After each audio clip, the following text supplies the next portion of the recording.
Bonjour, voici une petite démo qui rassemble à la fois un first person player et des objets physiques qui vont réagir au toucher et au lancer.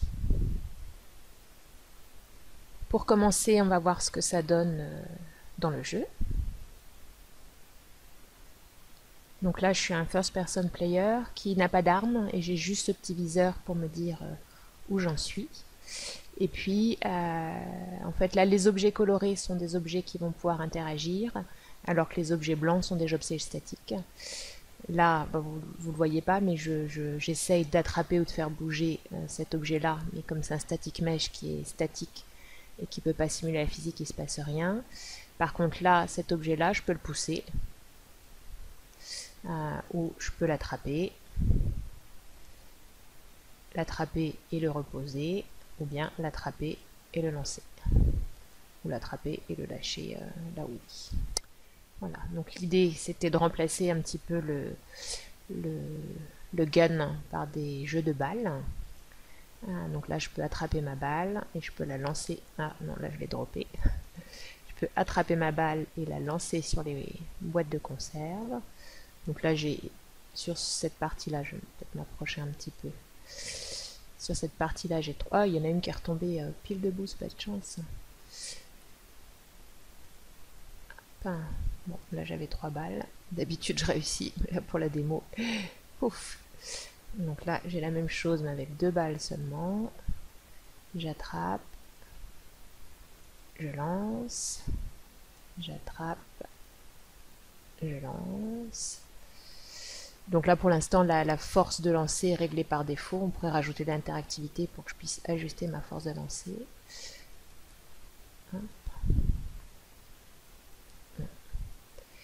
Et puis je voulais aller un petit peu plus loin, donc au-delà de attraper, dropper, pousser et puis jeter, je voulais pouvoir empiler des objets. Là, comme je vais essayer de faire une pile de boîtes de conserve. Donc là, je l'attrape. Elle est déjà verticale, donc j'ai juste à la dropper. Si je prends celle-là, donc pour pouvoir faire ça en fait, j'ai dû rajouter. Donc là, j'ai un manipulateur qui porte ma boîte de conserve et en fait, avec le rôle de la souris, là le bouton du milieu, je peux avancer ou reculer par rapport à moi la boîte de conserve. Et comme là je suis penchée, ben, ça la rapproche de son... Ah mince.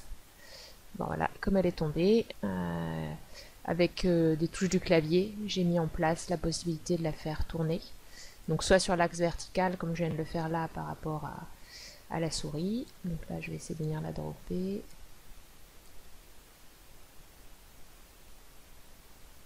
Hop. Je vais en prendre une. En fait, quand pour l'instant, je peux pas encore baisser mon joueur. Donc j'ai du mal à estimer les distances. Donc là, je viens redresser. Et là, elle est un petit peu penchée, donc je peux également la redresser. En fait, je peux la faire bouger dans toutes les directions par rapport aux axes de ma caméra.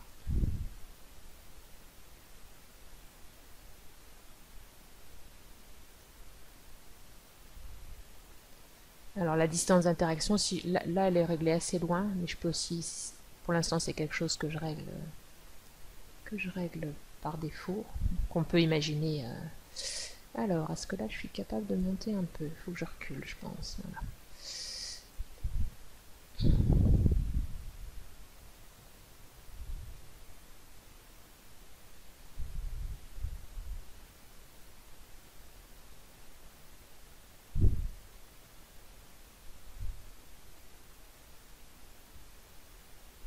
Donc en fait, il faut que je joue entre ma distance, la distance du personnage et la longueur du bras.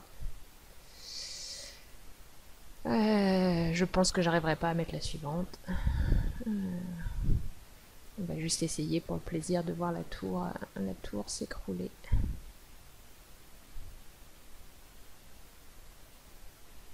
En fait, là, je me sers un peu de l'ombre pour apprécier ma distance. Voilà, c'est un peu les limites de la 3D. Ouais, moi, je pense que vu le mouvement que la tour a pris, elle va tomber avant que je pose ma boîte de conserve. Voilà. Et puis bon, je peux venir shooter dans ma boîte.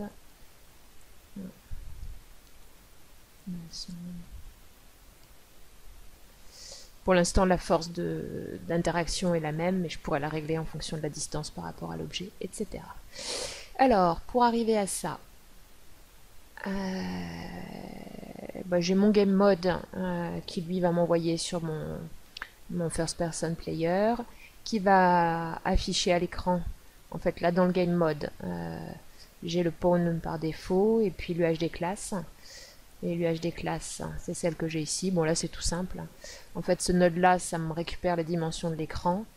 Je divise par 2 et je viens placer voilà, un petit dessin, le petit dessin, la petite cible au milieu de l'écran.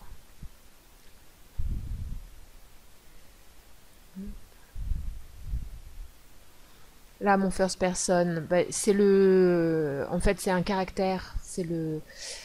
J'ai pris un blueprint caractère vide dans lequel j'ai juste rajouté une caméra sur laquelle j'ai coché le Use Pawn Control Rotation et puis je l'ai un petit peu remonté la caméra. Elle est pour être plutôt à la hauteur d'homme par rapport au caractère classique. Construction de script, il n'y a rien. Et puis là, ça c'est une fonction que j'ai rajoutée après. On a les déplacements de base du personnage, le fait d'aller vers l'avant, le fait de tourner. Ça c'est le déplacement du contrôleur avec la caméra. Et puis après, il y a différentes actions. Alors, la première interaction, c'était juste de pousser. Et donc là, c'est un node qui est le node line trace for object, qui en fonction qui trace un trait entre la position du pawn, ça pourrait être aussi la position de la caméra, et puis on prend la direction de la caméra plus une certaine distance, là qui est ma distance d'interaction qui est fixée à 600, mais qu'on peut réduire ou rallonger selon le gameplay. Là, on vient de tester le type d'objet. Le type d'objet, il faut que ce soit des physique body. C'est pour ça que mon personnage ne pouvait pas interagir avec les objets inertes. Donc on trace la ligne. En fait, ce node-là renvoie le premier objet qui intercepte cette ligne entre le point de départ et le point d'arrivée. Et donc là, comme je sais que dans ma scène, pour l'instant, les seuls objets qu'il y a, c'est des objets que je peux manipuler. Je récupère juste le composant qui